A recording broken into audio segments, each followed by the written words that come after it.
आपको बता दें, जालौर में दलित छात्र की मौत को लेकर राजस्थान में सियासत चरम पर है। न सिर्फ भारतीय जनता पार्टी और बहुजन समाज पार्टी बसपा जैसे विपक्षी दलों ने राजस्थान सरकार को घेरा है, बल्कि कांग्रेस सरकार में अंदरूनी कलह भी सामने आ गई हैं।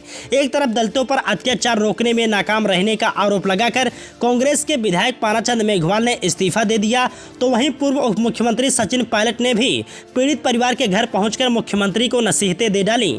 उन्होंने न सिर्फ पुलिस पर सवाल उठाए, बल्कि ये भी गहलोत की उस दलील को भी खारिज कर दिया कि दूसरे राज्यों में भी आपराधिक घटनाएं होती हैं। पायलट और गहलोत के बीच एक बार फिर आरोप प्रत्यारोप से भाजपा को मौका मिल गया है। भाजपा ने गहलोत को निशाना बनाना शुरू कर दिया है, तो दूसरी तरफ पायलट को सहलाने का कोई मौका नहीं छोड़ रही है। राजनीतिक जानकारों की माने तो जिस तरह से पहले कन्हैया लाल और अब दलित छात्र इंद्र की मौत को लेकर गहलोत सरकार पर सवाल उठे हैं, उसने सब्र करके बैठे पायलट को फ्रंट फुट पर ला दिया है। वहीं चुनाव से पहले भाजपा को भी मुद्दा मिल गया है। वहीं सचिन पायलट बीते दिन बुधवार को जालौर में उस दलित छात्र के घर पहुंचे जिसकी मौत कथित तौर पर मटकी छू लेने की वजह से टीचर की पिटाई से हो गई।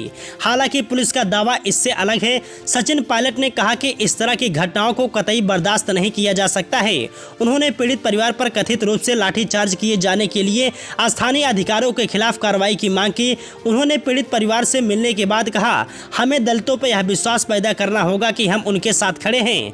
इसके अलावा कोई अन्य विकल्प नहीं है। सरकार को व्यवस्था बदलने के लिए, खामियों को दूर करने के लिए काम करना चाहिए। 2020 में मुख्यमंत्री अशोक गहलोत के खिलाफ बगावत कर चुके पायलट ने कहा कि बच्चे की मौत कई सवाल पैदा करती है। उन्होंने मार्च में पाली में कथित तौर पर मूछ रखने को लेकर एक दलित व्यक्ति की हत्या का भी जिक्र किया।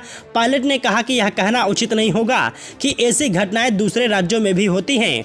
उन्होंने कहा, ऐसी घटनाओं को कतई बर्दाश्त नहीं किया जाना चाहिए। हमें कार्रवाई करने के लिए किसी अगली घटना की प्रतीक्षा नहीं करनी चाहिए। हमें ऐसी विचारधारा को हराने के लिए कदम उठाने होंगे। दलितों पर अत्याचार करने के बाद कोई नहीं बच सकता। पूर्व उप मुख्यमंत्री ने कहा कि कानून का डर होना चाहिए और दलितों में विश्वास की भावना पैदा करने की जरूरत है। उन्होंने कहा कि बच्चे को जिंदा नहीं किया जा सकता, लेकिन एक उदाहरण पेश किया जा सकता है। न्यूज डेस्क के साथ जे न्यूज 24 की रिपोर्ट।